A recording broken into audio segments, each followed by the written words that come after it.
Assalamualaikum warahmatullahi wabarakatuh. Kita bertemu lagi untuk pembelajaran hari ini. Sebelum kita memulai pembelajaran hari ini, kita berdoa menurut kepercayaan kita masing-masing. Berdoa dimulai. Doa sebelum belajar.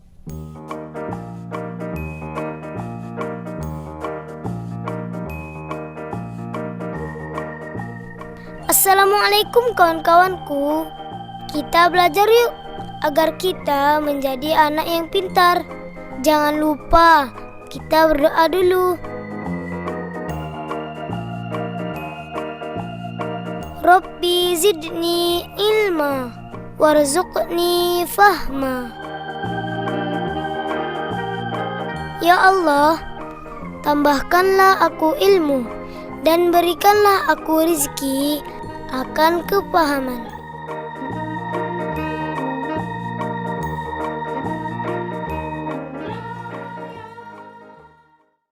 Sekarang kita akan belajar tema 1, indahnya kebersamaan, subtema 2, kebersamaan dalam keberagaman, pembelajaran pertama.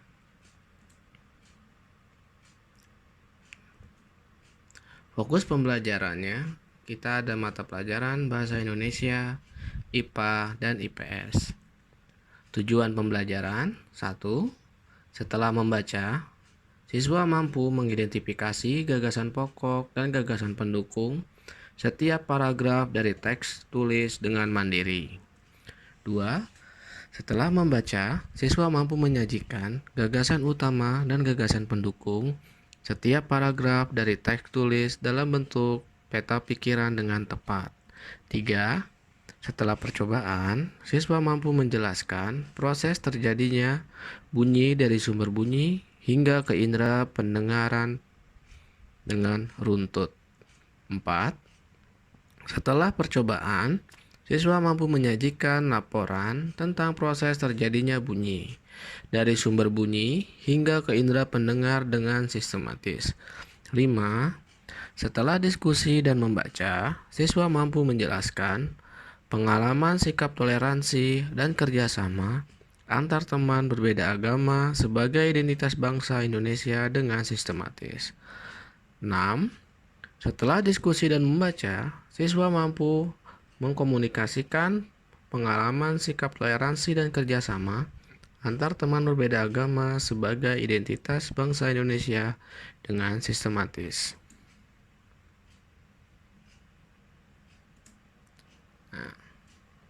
Sebelumnya, kamu sudah banyak belajar tentang indahnya keberagaman budaya Indonesia. Sekarang, kamu akan belajar tentang menjalin kebersamaan dalam keberagaman agama. Suku, budaya, dan agama yang berbeda tidak menghalangi Udin, Siti, Dayu, Beni, Lani, dan Edo menjalani kebersamaan.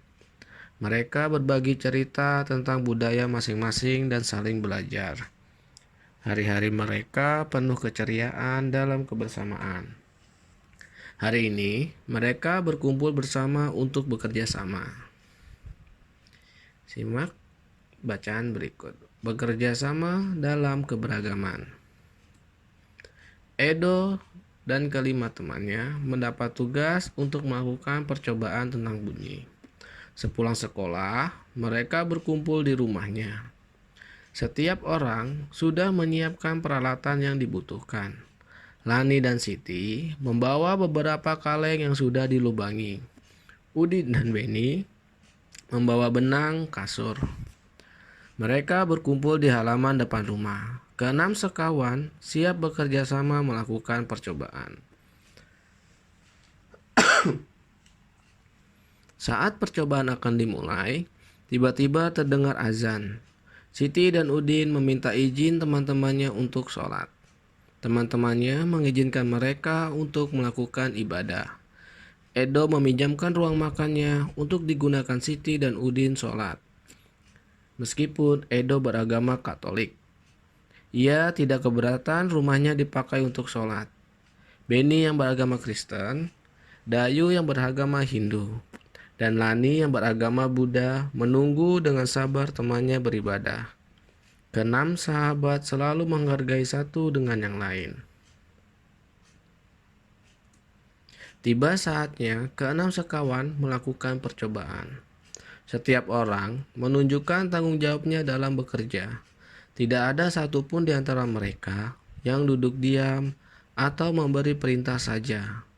Semua ikut dalam percobaan. Saat Dayu membutuhkan pertolongan memotong benang, Udin datang membawakan gunting. Saat Edo kesulitan menalikan benang di kaleng, Siti ikut membantu. Keenam sahabat bekerja sama dengan semangat.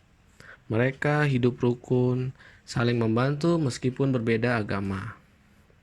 Nah, setelah kalian membaca tulislah gagasan pokok dan gagasan pendukungnya pada diagram halaman 77 sampai dengan 79. Sekarang kita lanjut. Kita akan masuk ke indera pendengar. Ini adalah gambar bagian-bagian telinga. Kita wajib bersyukur kepada Tuhan Yang Maha Esa karena telah menciptakan bentuk tubuh yang paling sempurna. Salah satunya adalah kita diberi indera pendengar, yaitu apa? Telinga. Dengan menggunakan indera ini, kita bisa mendengar berbagai suara, seperti kicauan burung, suara air mengalir, dan musik. Apa saja bagian dan fungsi indera pendengar? Ada yang tahu? Hal apa yang perlu kita lakukan untuk merawatnya? Ayo kita pelajari lebih lanjut. Untuk bagian ini bisa kalian tulis di buku catatan dan mengirimkannya foto catatan tersebut, ya.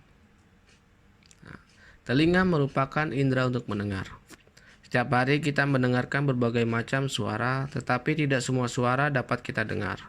Telinga hanya mampu mendengarkan suara yang berfrekuensi 20 sampai 20 ribu getaran per detik atau hertz.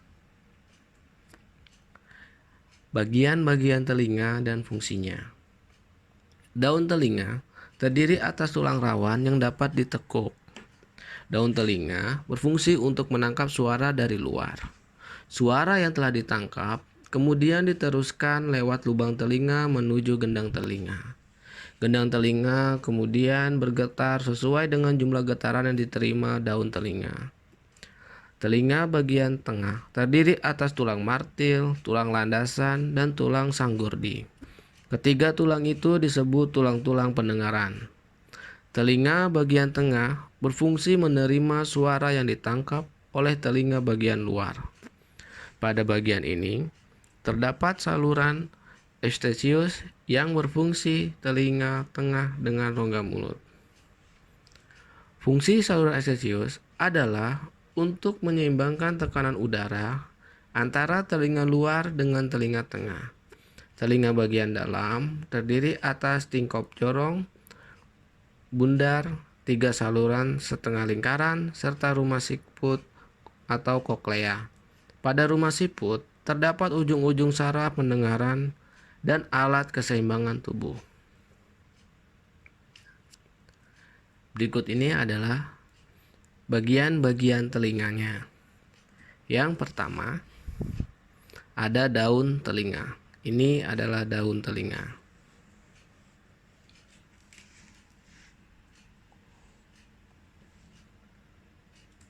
Yang kedua, ada tulang martil. Ini sampai sini adalah tulang martil.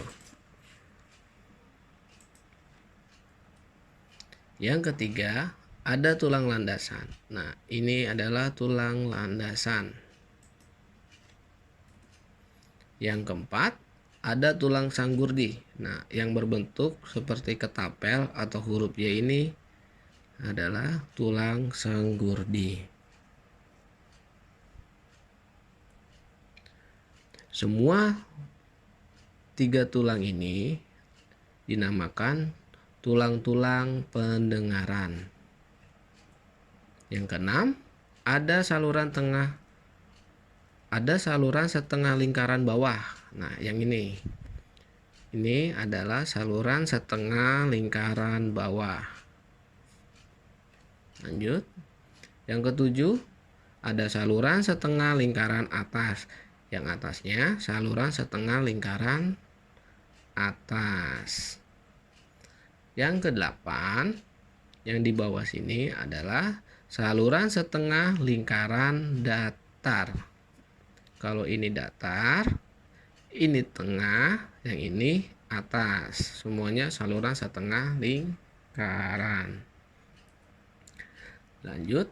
Nah, yang ada garis-garis ini dinamakan saraf serambi.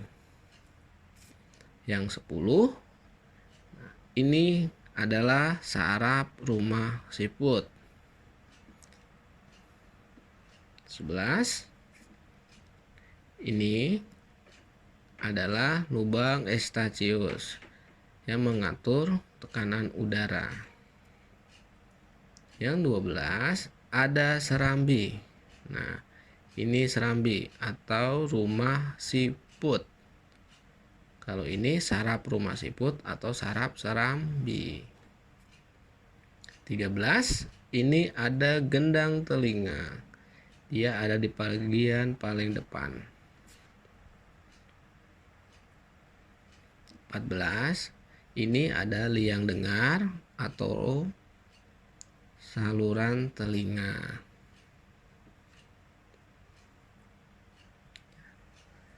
Yang gambar tadi bisa kalian tulis di buku atau kalian fotokopi buku tema kalian, diperbesar, ditempel di buku catatan, kemudian dikasih garis-garis seperti tadi. Sekarang kita lanjut yang B, cara kerja telinga. Bagaimana prosesnya sehingga kita dapat mendengar suara yang berasal dari luar masuk ke telinga melalui udara. Suara tersebut ditangkap oleh gendang telinga. Akibatnya, gendang telinga bergetar. Getaran ini lalu diteruskan oleh tulang-tulang pendengar ke telinga bagian dalam, tepatnya di ujung saraf. Oleh saraf, getaran tersebut disampaikan ke otak agar diolah sehingga kita dapat mendengar. Selain sebagai indera pendengar, telinga juga berfungsi sebagai alat keseimbangan tubuh. Bunyi atau suara yang sangat keras dapat memecahkan gendang telinga. Mengapa demikian? Karena gendang telinga hanyalah selaput tipis yang mudah pecah atau robek. Yang C, kelainan pada telinga. Telinga merupakan salah satu organ yang penting. Sebagai organ tubuh yang lemah, telinga mengalami kelainan maupun terserang penyakit. Yang pertama, tuli. Tuli adalah ketidakmampuan telinga untuk mendengarkan bunyi atau suara. Tuli dapat disebabkan oleh adanya kerusakan pada gendang telinga, tersumbatnya ruang telinga, atau rusaknya saraf pendengaran. Pada orang yang telah berusia lanjut, ketulian biasanya disebabkan oleh kakunya gendang telinga dan kurang baiknya hubungan antar tulang pendengaran. Tadi tulang pendengaran ada 3. Ada tulang martil, tulang sanggurdi. Kita lanjut ke kelainan telinga kedua, yaitu ada congek. Congek adalah penyakit telinga yang biasanya disebabkan oleh infeksi pada bagian telinga yang tersembunyi di tengah-tengah. Infeksi ini disebabkan oleh bakteri. Yang D, memelihara kesehatan telinga. Agar telinga kita selalu sehat, maka kita harus selalu membersihkan telinga dengan teratur. Membersihkannya dapat dilakukan dengan menggunakan benda yang lunak seperti kapas pembersih. Jangan sekali-sekali membersihkan telinga dengan benda yang keras dan tajam, karena dapat merobek gendang telinga. Kalian bisa praktekkan cara memelihara kesehatan telinga di rumah dengan pantauan orang tua. Jangan dipraktekkan sendiri. Bagaimana telinga merasakan getaran? Semua bunyi membuat udara bergetar. Getaran bunyi mengenai gendang telinga yang berupa selembar kulit tipis. Saat itulah gendang telingamu juga mulai bergetar. Getaran dari gendang telingamu menjadi lebih besar dari telinga tengahmu dan diubah menjadi pesan-pesan listrik di telinga dalammu. Apakah kamu pernah mengalami gangguan indera pendengar? Jika kamu pernah mengalaminya, bisa kamu ceritakan atau kamu tulis pada halaman 82 di buku tema.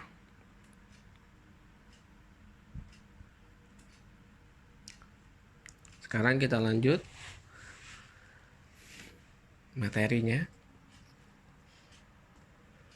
Belajar dari cerita. Pak Burhan selalu memulai kegiatan di kelas dengan berbagai cerita. Bukan Pak Burhan yang bercerita, tetapi anak-anak di kelas yang bergantian bercerita. Berbagi cerita selalu dinantikan oleh anak-anak. Semua ingin memperoleh kesempatan bercerita. Pagi ini, Pak Burhan mengajak anak-anak berbagi cerita seputar hari raya. Sehari sebelum hari Natal, yaitu di tanggal 24 Desember, aku dan keluarga berkumpul di rumah Opa, ujar Edo. Di hari itu, Oma pasti memasak makanan yang spesial, yang jarang dimasaknya di hari lain. Papeda juga menjadi makanan spesial yang terhidang di malam Natal.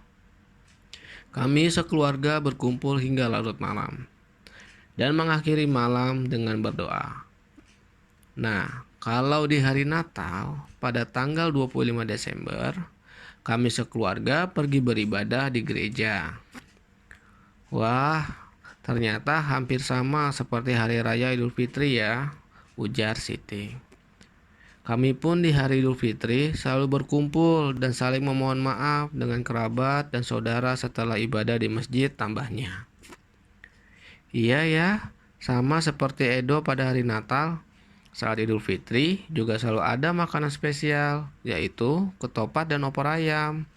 Udin menambahkan komentar Siti. Di Bali, menjelang Hari Raya Galungan, seluruh kampung selalu ramai dihiasi oleh panjor atau janur yang tinggi. Kami sekeluarga lebih sering pulang ke Bali menjelang Hari Raya Galungan, agar bisa berkumpul dengan sanak saudara di sana. Sebelum merayakan bersama, keluarga melakukan kegiatan ibadah di pura pada pagi hari, kata Dayu. Semua sudah bercerita. Aku juga mau bercerita, Pak. Boleh ya? Hari ini banyak yang berbagi cerita, pinta Lani. Pak Burhan dan teman-teman sekelas tertawa. Tentu saja boleh, Lani. Ayo sekarang giliranmu bercerita, ujar Pak Burhan. Nah, kamu pasti belum pernah mendengar cerita tentang kebiasaan keluargaku di hari raya Waisak. Sebenarnya sih tidak banyak yang berbeda. Ibu dan nenekku biasanya juga membuat masakan spesial menjelang hari raya Waisak. Saat ini, nenekku yang paling tua, jadi semua keluarga akan datang ke rumahku untuk berkumpul pada hari Waisak. Setelah menyediakan makanan untuk keluarga pada hari tersebut, biasanya kami pun berbuat kebaikan bagi orang lain yang membutuhkan. Wihara, rumah ibadah kami pun dipenuhi cahaya lilin dari umat yang hadir yang menjalankan ritual ibadah di sana. Lani mengakhiri ceritanya. Berbagi cerita memang selalu menyenangkan. Kita bisa belajar lebih banyak cerita, juga belajar dari teman yang berbeda, ujar Pak Burhan menutup kegiatan pagi ini. Berdasarkan cerita di atas, kalian jawab pertanyaan yang ada pada halaman 84 sampai 85.